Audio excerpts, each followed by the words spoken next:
Washington, D.C., May 2015. In the spring of 2015, Savopoulos, a 46-year-old titan of industry, was the CEO of American Iron Works, Inc., a leading Washington, D.C.-based construction company renowned for its custom-made building products and expert installation services. Savaz was a charismatic figure, described by friends as larger than life, with a deep, infectious laugh and an unwavering commitment to integrity. One friend recalled, "He taught us to enjoy life, but always do things right." He was a rock-solid guy. His success had built a prosperous life for his family in a stunning multi-million-dollar mansion at 3201 Woodland Drive, nestled in one of D.C.'s most prestigious neighborhoods, home to historical luminaries like vice presidents, senators, and ambassadors. Savaz's personal life was as fulfilling as his professional one. He married his high school sweetheart, Amy Martin, in a vibrant Greek Orthodox wedding. After their romance deepened during their university years, friends likened their bond to peanut butter and jelly, a perfect, inseparable match. Savaz often shared that all Amy had to do was say yes, and he knew she was the one. Together, they raised 3 children: his daughters Katerina, 19, and Abigail, 16, and son Phillip, 10. After earning a law degree, Savas joined his father, Phillip Sr., in expanding American Iron Works, transforming it into a regional cornerstone. The Savopoulos family became beloved in their community, known for their warmth, generosity, and active involvement. Savas was deeply engaged in philanthropy, funding the National Child Research Center and serving on its board while coaching his children's sports teams with enthusiasm. Amy was a constant presence at their children's schools, known for baking elaborate gingerbread houses for entire classes, decorating them with meticulous care and volunteering wherever needed. With Katerina and Abigail away at boarding school, the Woodland Drive mansion was quieter than usual, but the family's energy remained vibrant. Amy hosted lively dinner parties and social gatherings, while Savaz poured his focus into a new venture: a martial arts studio in Chantilly, Virginia, set to open in just days. Young Phillip, a passionate go-kart racer, traveled with his family to competitions, showing remarkable talent and maturity. His coach, Jay, described him as 10 going on 35, a driven child who mirrored his father's determination. However, on May 3, 2015, Phillip's racing ambitions hit a setback when he sustained a concussion during a race. The injury, though deemed minor by doctors, kept him home from school, resting under Amy's watchful care. This seemingly routine event would unknowingly set the stage for a tragedy that would shake Washington, D.C. to its core. On Wednesday, May 13th, the Savopoulos household operated with its usual rhythm, albeit adjusted for Phillip's recovery. Amy stayed home to care for her son, taking him to a doctor's appointment to monitor his concussion. The doctor reassured them it was not serious, prescribing rest. Meanwhile, Savas drove to his nearly completed martial arts studio in Virginia, accompanied by Natita, known as Nellie, the family's housekeeper of 20 years. Nellie, considered part of the family, was there to help clean and prepare the studio for its grand opening. The Savopoulos also employed a second housekeeper, Vera Figueroa, introduced by Nellie 5 years earlier. Vera, originally from El Salvador, sent most of her earnings to support her children's college education in her home country. She and her husband, Bernardo, planned to retire there the following year, excited for a new chapter. At 4:25 p.m., a representative from a dog-sitting company, which the family frequently used for their 2 dogs, called Amy to confirm an upcoming appointment. The employee, accustomed to Amy's warm and chatty demeanor, noted she sounded unusually subdued, almost sleepy, as if under the weather. Around 5 p.m., Savas received a call from Amy while at the studio. The exact details of their conversation remain unknown, but Savas abruptly told Nellie he needed to return home to look after Phillip, as Amy had plans to go out that evening. Vera, still at the house, was overdue to end her shift, which typically concluded at 3 p.m. Savas drove back to Woodland Drive and Nellie returned to her own home, expecting to resume work the next day. Bernardo, Vera's husband, grew increasingly anxious as evening fell. Vera, always punctual and communicative, hadn't come home or answered her phone. Repeated calls went unanswered, and eventually the phone stopped ringing, suggesting it had died or been turned off. Forced to leave for his night shift, Bernardo tried to quell his worry, rationalizing that Vera might be caught up with work. Meanwhile, the Savopoulos household, typically a hub of warmth and activity, was descending into a nightmare. At approximately 6 p.m., a security company monitoring the Savopoulos home received an alert about broken glass on the property's exterior, possibly a window. After speaking with Savas, who appeared unconcerned and inquired about accessing the surveillance footage and its storage location, the company dismissed the alert as a false alarm. Savas then attempted to contact his assistant and driver, Jordan Wallace, who had been with the family for only 2 months. Unable to reach him, Savas left a voicemail instructing Jordan to pick up a package from American Ironworks for delivery the next morning. At 9 p.m., a call was placed from Amy's phone to a local Domino's pizza, ordering 2 pepperoni pizzas and paying with her credit card. The caller, presumed to be Amy, instructed the delivery driver to ring the doorbell and leave the pizzas by the front door, citing the need to care for a sick child. When the driver arrived, he followed the instructions, finding an envelope with a tip on the doormat. The porch light was on, but the house was pitch black and eerily silent, a stark contrast to its usual vibrancy. The driver, noting the odd atmosphere, placed the pizzas as directed and continued his deliveries. At 9:35 p.m., Savas left a voicemail for Nellie, an unusual move given the hour. He instructed her not to come to work the next day, claiming Amy was ill and Vera would stay overnight to assist, especially with Phillip's recovery. He added that Vera's phone was dead and they lacked a charger, asking Nellie to confirm receipt of the message via text. The voicemail struck Nellie as strange when she heard it the next morning. Neither she nor Vera had ever stayed overnight in their 20 and 5 years with the family, respectively. Savas's voice sounded tense, and faint shouting could be heard in the background, raising Nellie's suspicions. Meanwhile, Savas contacted his CFO, requesting an urgent withdrawal of $40,000 in cash from the company's bank account to be handed to Jordan. He also called Jordan again, instructing him to place the package and money inside a red sports car in the Savopoulos driveway without knocking. As Savas claimed he would be on conference calls, Jordan was then to drive to the martial arts studio in Chantilly, where Savas would meet him. Jordan confirmed he would retrieve the package and followed the instructions, texting Savas at 10:26 a.m. the next day to confirm delivery. By 8:30 a.m. on May 14th, neighbors on Woodland Drive noticed something unusual. All of the Savopoulos family's cars, including Savas's and Amy's, remained parked in the driveway. This was odd, as the family was typically out and about by this time, Savas at work, Amy running errands, or Phillip at school. At 9:30 a.m., Bernardo returned from his night shift to find Vera still absent.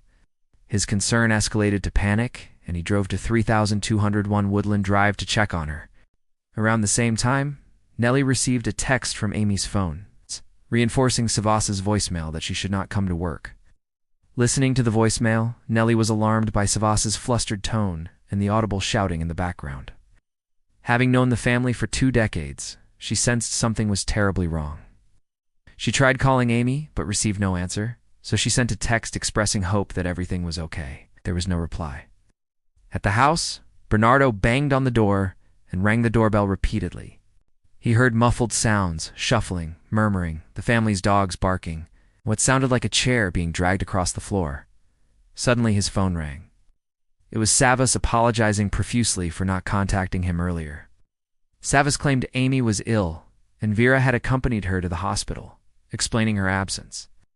Despite being just inside the house, Savas didn't open the door, which Bernardo found perplexing. Reassured that Vera was accounted for, he drove home, expecting to see her later. Jordan, meanwhile, followed Savas's instructions, placing the package and $40,000 in the red sports car without knocking. At 10:26 a.m., he texted Savas, "Package delivered," but received no response. As he waited in his car, he noticed Savas's typing indicator appear and disappear on their text thread, but no reply came. Unbeknownst to Jordan, Bernardo, or Nellie, a horrific ordeal was unfolding inside the mansion, one that had begun the previous afternoon and would soon reach a devastating climax. At 1:30 p.m. on May 14th, 911 dispatchers received multiple calls from residents reporting a fire at 3201 Woodland Drive. Smoke and flames billowed from the second floor of the Savopoulos mansion. Located in one of DC's most affluent neighborhoods, just blocks from the vice president's residence, firefighters arrived swiftly, battling intense flames to enter the home. Outside, the family's 2 dogs were found, stressed but physically unharmed, suggesting they had been let out or escaped. Inside, firefighters made a chilling discovery: 4 bodies. In one bedroom, they found Savas, Amy, and Vera Figueroa. In an adjacent room, they found 10-year-old Phillip, his body so severely charred that identification was nearly impossible, initially listed as an adult individual. Savas, Amy, and Phillip were pronounced dead at the scene. Vera, found unconscious and clinging to life, was rushed to the hospital with severe injuries but succumbed shortly after. The scene was one of unimaginable horror, with the extent of the violence only beginning to come into focus. Autopsies revealed a prolonged and brutal attack. All 4 victims had been beaten with a baseball bat, suffocated, strangled, bound, and stabbed. Savas and Amy died from a combination of blunt and sharp force trauma, their bodies bearing evidence of a savage assault. Phillip endured similar injuries, including stab wounds from a samurai sword, with indications he may have been burned alive on his bed, though the severity of his burns made this inconclusive. Vera suffered comparable trauma, her body showing signs of a desperate struggle. Gasoline had been poured over the victims, and the fire, determined to be arson, originated in Phillip's bedroom. Amy and Vera had duct tape residue on their wrists, and Savas appeared to have been restrained with zip ties. The medical examiner concluded the victims had been tortured for nearly 19 hours. From the afternoon of May 13th to the early afternoon of May 14th, the crime scene offered critical clues. A single window on the side of the house was smashed, and phone lines had been cut, suggesting a deliberate effort to isolate the victims. A boot print on a door indicated possible forced entry, though the boots didn't match those of the firefighters. A knife was found wedged in a window frame, likely used to prop it open, possibly to monitor activity outside. The home's surveillance system computer, stored in the attic, was missing, though its keyboard and wires remained, indicating the perpetrators sought to eliminate evidence. Blue 2008 Porsche registered to the family, seen in the driveway that morning, was later found burning in a church parking lot in Prince George's County, Maryland, near an apartment complex linked to the prime suspect. Surveillance footage captured a figure in dark clothing fleeing the car with a white box, but their identity was unclear. Inside the car, investigators recovered a green construction vest, relatively intact, which was sent for DNA testing. A half-eaten Domino's pizza, untouched by the flames, was found inside the house. Given the victim's injuries, investigators believed the killer coerced Amy into ordering the pizza and consumed it themselves, leaving saliva on the crusts that was sent for DNA analysis. Surprisingly, valuable items, cash, paintings, and jewelry were left behind, suggesting the motive was not solely theft.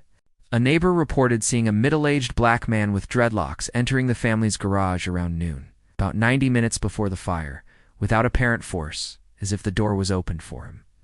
Another witness later described a man with short, well-groomed hair driving the Porsche, wearing a neon green vest. Adding confusion to the suspect's description, police quickly determined the attack was targeted, not random. The disabled security system, cut phone lines, and the perpetrator's apparent familiarity with the family's routine pointed to someone with inside knowledge. The investigation initially focused on Jordan Wallace, whose inconsistent statements about the $40,000 delivery raised suspicions. Search warrants revealed he had lied about how he received the package, where he left it initially claiming it was in a different car, and when he was instructed to retrieve it.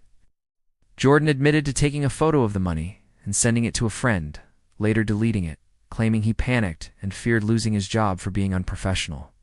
His backpack contained unusual items for a routine workday: a passport, checkbook, and registration for one of Savas's $300,000 sports cars. Despite these red flags, police ultimately cleared Jordan, attributing his discrepancies to the stress of realizing he had been close to a horrific crime. The investigation took a decisive turn when DNA from the pizza crust, the knife in the window, a bed, and the green construction vest matched 34-year-old Darren Wint, a former welder at American Iron Works. Wint had worked for the company a decade earlier, from 2003 to 2005, and was fired for threatening a coworker with a knife. He occasionally performed odd jobs at the Savopoulos home, giving him familiarity with the family and their property. Savas, known for building personal connections with employees, had considered Wint a friend during his tenure. However, Wint's attempts to regain employment in 2008 and 2009 were denied, reportedly fueling resentment. Wint's criminal history was extensive. Originally from Guyana, arrived in the U.S. in 2000 and briefly joined the Marine Corps but was discharged, before completing training for medical reasons. Over the years, he amassed charges for assault, burglary, theft, malicious destruction of property, domestic violence, sexual offenses, and weapons possession. In 2005, his father took out a protective order against him. In 2010, he was arrested across from American Iron Works with a pistol and machete. His green card status was precarious due to a conviction for receiving stolen property, though authorities were not fully aware of his status, allowing him to slip under the radar. The burned Porsche was found near an apartment complex where Wint once lived, strengthening the connection. On May 20, 2015, an arrest warrant was issued for Wint, described as 5'7", 155 pounds, with a dark complexion, last seen wearing blue jeans, a blue hooded sweatshirt, and white tennis shoes. He was considered armed and dangerous, prompting a multi-state manhunt. Authorities learned Wint had fled to Brooklyn, New York, after his girlfriend, Vanessa, alerted police to his possible whereabouts. While on the run, Wint searched online for ways to beat lie detectors. 10 hideout cities for fugitives in countries without extradition treaties. He also sent Vanessa a photo of 2 iPhones, asking if they could be tracked, indicating he had taken the victims' phones. On May 21st, at 11 p.m., U.S. Marshals apprehended Wint in College Park, Maryland, inside a truck with 3 other individuals.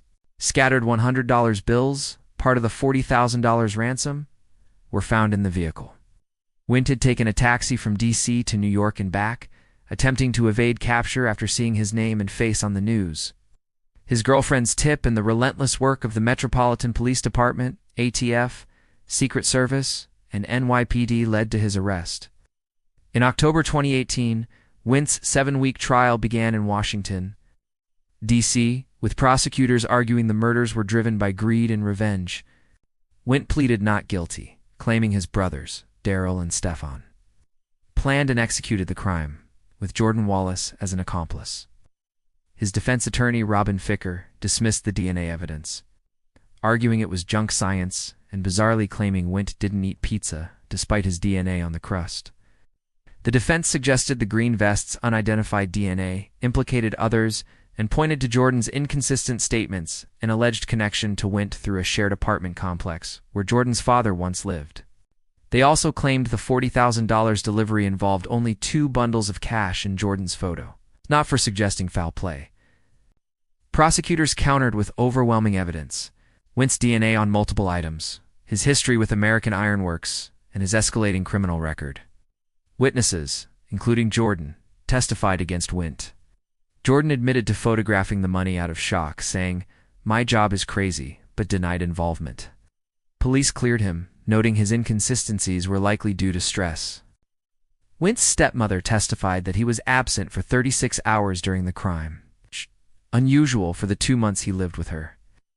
She recalled him returning home at 6 p.m. on May 14th, stressed and arguing with his father. Wint's brother Stefan provided a strong alibi and testified against him, further weakening the defense's claims. Wint took the stand, claiming he was at the Savopoulos home for a decorating job arranged by Daryl. He admitted eating a slice of pizza, but said he left when he learned of a robbery plan.